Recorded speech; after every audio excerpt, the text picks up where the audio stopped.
कहां दिखाया ठाकुर जी का। ठाकुर जी की लीला आती है कि एक गोपी आई यशोदा मैया के पास, मैया से आके बोली, मैया मेरे घर में आज पूजा होवेगी। मैया बोली अच्छा, तो आपकी गैया, आपकी पद्मा गैया को गोबर ले जाऊं, वहां को गोबर बड़ा शुद्ध होवे, पूजा में प्रयोग करेंगे तो अच्छा रहेगा। मैया बोली ले जा। गोबर कोई पूछने की बात है, ये तो बिना पूछे ले जाओ। और वो भी यशोदा मैया के यहाँ 9 लाख गैया है, तो सोचो गोबर के तो पहाड़ हैं उनके यहाँ। अब गोबर कोई बेचने की चीज थोड़ी है, गोबर तो कोई भी ले जाओ।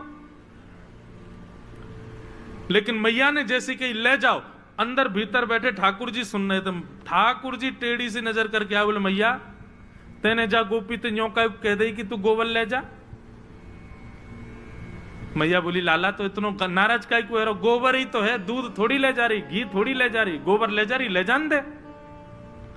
अरे मैया तू तो बड़ी भोली है, तेने गोबर ले जावे की आज्ञा ना दी है, तेने हमारे घर की लक्ष्मी ले जावे की आज्ञा दी है। मैया बोली क्यों? अरे तोकू ना पतो, गैया में 33 करोड़ देवता रहे, और जब 33 करोड़ देवता विराज गए तब लक्ष्मी आई। बोले मैं कहां रहूं, तो जगह ना बची तो वह लक्ष्मी को गैया के गोबर में स्थान दियो।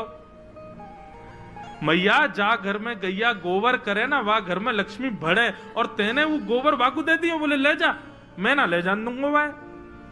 और ठाकुर जी पहुंच गए, ए गोपी ये फ्री फोकट को गोबर ना ले जाएगी, नीचे धर दे याकू। ठाकुर जी, गोपी बोली लाला ऐसा मत कर, मेरे घर में पूजा है, मुझको ले जान दे।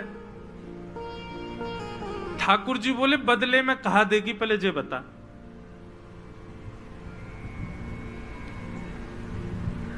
गोपी बोली जितनो गोबर ले जाऊंगी उतने माखन के गोला बना बना के तेरे काजे भेज दूंगी।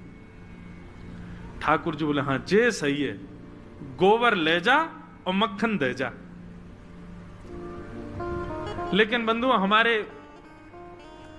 प्रबोधानंद सरस्वती जी महाराज वे एक बहुत अच्छी बात कहते हैं, ध्यान से सुनिएगा।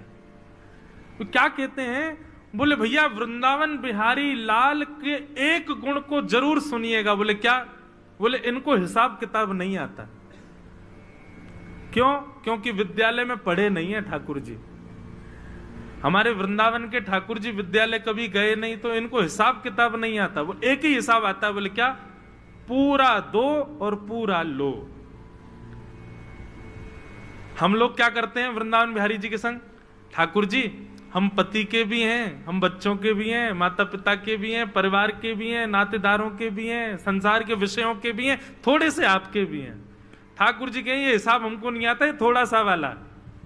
हम पढ़े लिखे नहीं है भैया, हमारी गणित बेकार है बिल्कुल।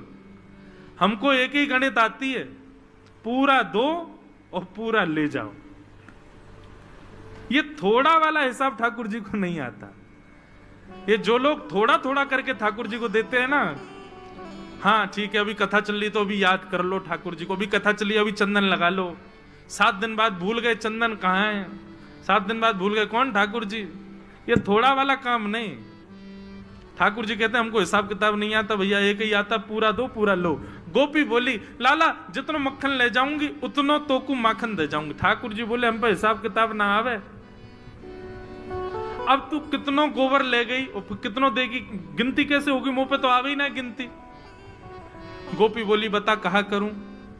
ठाकुर जी बोले काम कर, जैसे ही तू गोबर उठावे ना तो बाकी एक बिंदी अबा को एक सुंदर गोला सो निकाल के मेरे मुंह पे टिप्पा लगा दियो जो, और फिर जब तू गोबर ले जाएगी अंत में उनको गिन लियो और जितने टिप्पा होंगे उतना मक्खन भेज दियो।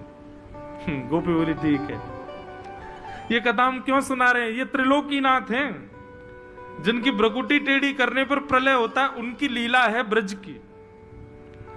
अब गोपी क्या करे? जैसे ही गोबर उठावे वहां में से नेक गोबर निकाले, गोल गोल घुमा के लाला के ऐसे टिप्पी लगा दे, ले गई। दूसरा गोबर ले गई, फिर टिप्पी लगा दी। ठाकुर जी बड़े प्रसन्न, बोले आज तो खूब सारा मक्खन आवेगो। इतने में क्या हुआ? अंतिम गोबर की परात उठा करके गोपी लेके जा रही। ठाकुर जी बोले हाँ टिप्पी लगा दे। अब जैसे ही गोपी टिप्पी लगा ली, गोपी ने खेल खेला और ऐसे टेढ़ा सा करके सबरो गोबर ठाकुर जी के ऊपर फेंक दियो।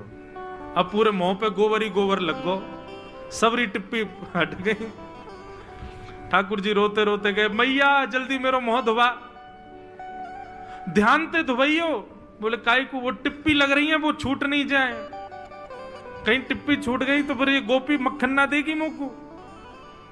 नारद जी कहते हैं, हे वेद व्यास जी, आपने इस लीला का वर्णन कहां किया? कहीं भी नहीं। आपने सब जगह कृष्ण का ऐश्वर्य दिखाया, कृष्ण का बल दिखाया, कृष्ण का ज्ञान दिखाया, कृष्ण की तेजस्विता दिखाई, कृष्ण की भक्त वत्सलता दिखाई, पर श्री कृष्ण प्रेमी कितने आपने कहीं नहीं दिखाया। इसीलिए आपका मन अशांत है। उठाइए कलम और ठाकुर जी के स्वभाव को लिखना शुरू कीजिए, तब आपका मन शांत होगा। तब वेद व्यास जी ने नारद जी की आज्ञा मान करके और 18वें पुराण के रूप में श्रीमद् भागवत का निर्माण किया। बोलो भागवत महापुराण की।